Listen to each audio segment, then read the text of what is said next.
আসসালামু আলাইকুম। আজকে ক্লাসে আমরা দেখব স্টার টুল। তো স্টার টুল কিভাবে কাজ করে চলুন শুরু করা যাক। তো আমরা যদি রেক্ট্যাঙ্গুলার টুলের উপরে রাইট বাটন ক্লিক করি, নিচে দেখব স্টার টুল। স্টার টুলে ক্লিক দিলাম। ক্লিক দেওয়ার পর যদি ড্র্যাগ করি তাহলে স্টার আসবে। আমরা বুঝতেই পারতেছি যে স্টার টুল স্টার আসে। তো এটা আমরা ডিলিট করে দিই, আবার নেই। আমরা স্টার টুল যখন ক্লিক করে ড্র্যাগ করব তখন দেখুন যে কোনো শেপে আকৃতিতে আসতেছে, দেখছি বাঁকা হচ্ছে, এদিকে ঘুরতেছে। কিন্তু শিফট যদি আমরা ক্লিক করি তাহলে একটা আর ঘুরবে না, এদিকে নিলেও দেখছি ঘুরতেছে না, ছোটো বড় হচ্ছে। যার সেটা রেশিওতে কিন্তু বড় ছোট হচ্ছে। শিফটে নিলে একদম সমানভাবে একটা রেশিওতে বড় ছোট হবে এরকম। তো আমরা এটাকে এই পাশেটাকে ডিলিট করে দিই। আমরা যদি চাচ্ছি যে আমাদের যে এই স্টারটা আছে এটা আমরা কালার চেঞ্জ করব, ফিল কালার যেটা আছে মাঝখানের, তো এখানে ডাবল ক্লিক দেওয়ার পরেও এখান থেকে আমরা কালার চেঞ্জ করতে পারি। আবার এই উপরে এখান থেকে ঘর থেকে আমরা কিন্তু কালার চেঞ্জ করতে পারি। ওকে, এরকম। আবার ইচ্ছা করলে আমরা এরকম নিলাম, ইচ্ছা করলে আমরা কী করতে পারি, আমাদের যে স্টক কালারটা আছে এখানেও ডাবল ক্লিক করে আমরা স্টক কালারও চেঞ্জ করতে পারি। যে কোনো একটা কালার এখান থেকে সিলেক্ট করলাম, আমরা সিলেক্ট করার ক্লিক দিলাম, ওই কালার হবে। এখান থেকে যদি আমরা স্টক বাড়াই তাহলে আমরা দেখতে পারবো ওই যে আমাদের ওই কালারটাই চলে আসছে। তো এটার সাথে এটা যাচ্ছে না, কালারটা চোখে ধরতেছে, এটা আমি চেঞ্জ করে দিই, লালি করে দিলাম। ওকে, তো এরকম। আবার ইচ্ছা করলে এটাকে ক্লিক দিয়ে আবার ইচ্ছা করলে চাচ্ছি যে এই দুইটা লালটা আমাদের ফিলে চলে আসুক এবং আমাদের ফিল কালারটা হচ্ছে আমাদের স্টকে চলে যাক।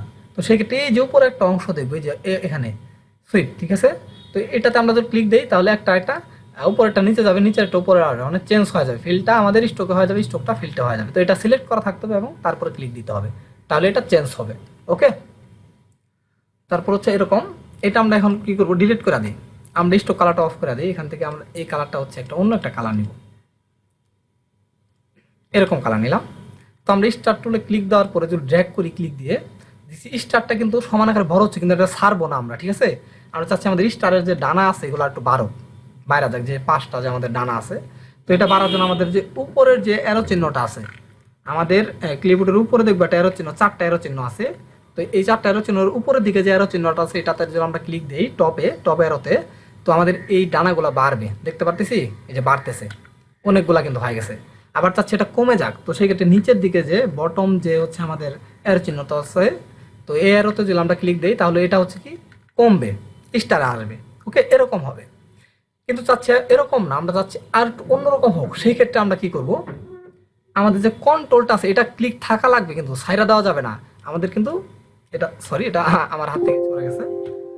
এটা ক্লিক দিয়ে ছেড়ে দেওয়া যাবে না, জাস্ট ধরে রাখতে হবে।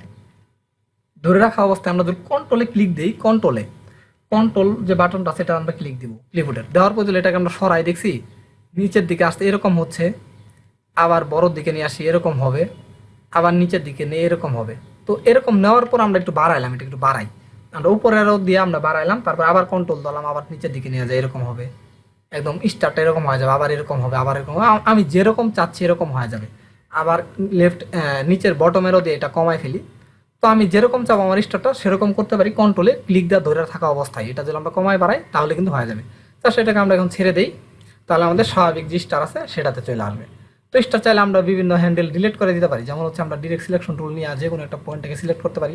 আবার সবগুলোকে সিলেক্ট করলাম, সিলেক্ট করার পরে ছোটো করলে কিন্তু এই কর্নারগুলো আমরা ইচ্ছা করলে, যেমন হচ্ছে এই একটা সিলেক্ট করব, তারপর শিফট ধরে এই একটা মানে মাথারগুলা, এই ভিতরেরগুলো না, মাথারগুলো সিলেক্ট করার পরে এই যে বলগুলোকে ধরে ধরে একটু ভিতরের দিকে নিয়ে আসি, তাহলে এটা গোলাকার হয়ে গেছে, দেখছি স্টারটা কিন্তু গোলাকার হয়েছে। আবার কন্ট্রোল দিয়ে আগের মতো করি।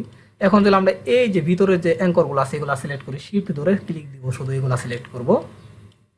সিলেক্ট করার পরে আমরা এই বলগুলোকে ধরে ধরে এইদিকে নিয়ে যাই, তাহলে আমাদের এটা এরকম হয়ে যাবে, দেখছি। মানে 2-3 ধরনের আমরা শেপে তৈরি করতে পারি, মানে হয়েছে একটা কিছু এরকম। তো উপরের স্টারগুলো আমরা কার্টুন স্টারগুলো কিন্তু এরকম হয়। তো সেই ক্ষেত্রে এরকম নিতে পারি।